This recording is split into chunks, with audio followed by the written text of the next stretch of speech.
Old pension scheme बहाल करने की मांग तेज। ओपीएस पर सरकारी कर्मियों ने भरे हुंकार। नमस्कार, न्यूज बीन देख रहे हैं आप सभी के साथ मैं हूं शालू शर्मा। देश में पुरानी पेंशन योजना का मामला एक बार फिर गर्मा गया है।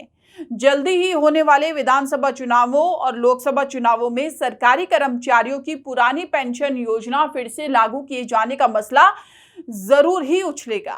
पहले समझने की कोशिश करते हैं कि पुरानी पेंशन योजना आखिरकार क्या थी। ओपीएस प्रणाली के तहत रिटायर्ड सरकारी कर्मचारियों को उनके अंतिम वेतन का 50% मासिक पेंशन के रूप में मिलता था और जैसे जैसे महंगाई भत्ता यानी कि डीए दरों में बढ़ोतरी होती जाती थी, वैसे वैसे रिटायर्ड कर्मचारियों की मासिक पेंशन भी बढ़ती है। पुरानी पेंशन योजना या ओपीएस का आकर्षण यही है कि रिटायरमेंट के बाद एक सुनिश्चित पेंशन मिलने का वादा है, लेकिन ओपीएस का नुकसान ये है कि इसका पैसा सरकार को ही अपनी तरफ से जुटाना होता है। इस प्रकार सरकारी खजाने पर बोझ बढ़ता रहता है। तो ये थी पुरानी पेंशन स्कीम। इस स्कीम में जो समस्या आ रही थी वो भी समझ लीजिए। पिछले 3 दशकों में केंद्र और राज्यों के लिए पेंशन देनदारी कई गुना बढ़ गई है, जिसके बाद केंद्र सरकार के कर्मचारियों के लिए नई पेंशन योजना यानी कि एनपीएस 22 दिसंबर 2023 को अधिसूचित की गई थी। अटल बिहारी वाजपेयी के नेतृत्व वाली एनडीए सरकार ने पेंशन सुधार पर कदम उठाया था।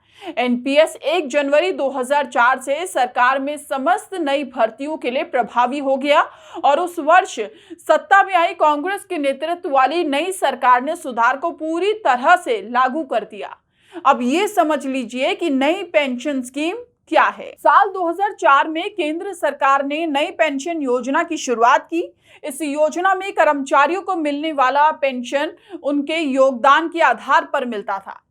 इसे ऐसे समझिए कि कर्मचारियों का बेसिक वेतन और महंगाई भत्ते 10% हिस्सा काटकर पेंशन फंड में इन्वेस्ट किया जाता था। इस योजना को सुरक्षित नहीं माना जाता है क्योंकि ये योजना पूरी तरह से शेयर मार्केट के उतार चढ़ाव पर आधारित है। नियम के मुताबिक नई पेंशन योजना के तहत पेंशन हासिल करने वालों को नई पेंशन योजना का 40% निवेश करना होता है। नई पेंशन पुरानी पेंशन से किस तरह अलग है, अब 10 बिंदुओं में हम आपको समझाते हैं। नंबर 1 है, पुरानी पेंशन पाने वालों के लिए सामान्य भविष्य निधि यानी कि जीपीएफ सुविधा उपलब्ध है, जबकि नई पेंशन योजना में जीपीएफ नहीं है। जीपीएफ पर ब्याज दर निश्चित है, जबकि एनपीएफ पूरी तरह शेयर पर आधारित है। दूसरा पॉइंट आपको समझाते हैं। पुरानी पेंशन वालों के परिवार वालों को सेवा काल में मृत्यु पर डेथ ग्रेच्युटी मिलती है, जो 7वें वेतन आयोग ने 10 लाख से बढ़ाकर 20 लाख कर दी है, जबकि नई पेंशन वालों के लिए डेथ ग्रेच्युटी की सुविधा अभी हाल ही में की गई है। नंबर 3, पुरानी पेंशन योजना में रिटायरमेंट के समय एक निश्चित पेंशन यानी कि अंतिम वेतन का 50% की गारंटी थी, जबकि नई पेंशन योजना में पेंशन कितनी मिलेगी ये निश्चित नहीं है। ये पूरी तरह शेयर मार्केट व बीमा कंपनी पर निर्भर करता है। नंबर 4, पुरानी पेंशन सरकार देती है, जबकि नई पेंशन जो है वो बीमा कंपनी देगी। यदि कोई समस्या आती है तो हमें सरकार से नहीं बल्कि बीमा कंपनी से लड़ना पड़ेगा। नंबर 5, पुरानी पेंशन पाने वालों के लिए रिटायरमेंट पर ग्रेच्युटी यानी कि अंतिम वेतन के अनुसार 16.5 महीने का वेतन मिलता है, जबकि नई पेंशन वालों के लिए ग्रेच्युटी की व्यवस्था सरकार ने हाल ही में की है।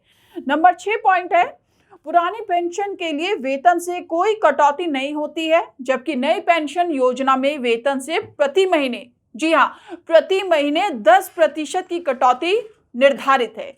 नंबर 7, पुरानी पेंशन में आने वाले लोगों को सेवा काल में मृत्यु होने पर उनके परिवार को पारिवारिक पेंशन मिलती है, जबकि नई पेंशन योजना में पारिवारिक पेंशन को समाप्त कर दिया गया है, लेकिन अब सरकार इस पर विचार कर रही है। नंबर 8 पॉइंट है, पुरानी पेंशन पाने वालों को हर 6 महीने बाद महंगाई तथा वेतन आयोगों का लाभ भी मिलता है, जबकि नई पेंशन में फिक्स पेंशन मिलेगी, महंगाई या वेतन आयोग का लाभ नहीं मिलेगा।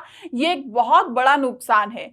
नंबर 9, पुरानी पेंशन योजना वालों के लिए जीपीएफ से आसानी से लोन लेने की सुविधा है, जबकि नई पेंशन योजना में लोन की कोई सुविधा नहीं है। आपको बता दें कि विशेष परिस्थिति में कठिन प्रक्रिया है, केवल 3 बार, वो भी रिफंडेबल है। नंबर 10 और आखिरी पॉइंट ये है कि पुरानी पेंशन योजना में जीपीएफ निकासी यानी कि रिटायरमेंट के समय पर कोई आयकर नहीं देना पड़ता है, जबकि नई पेंशन योजना में जब रिटायरमेंट पर जो अंशदान का 60% वापस मिलेगा उस पर आयकर लगेगा।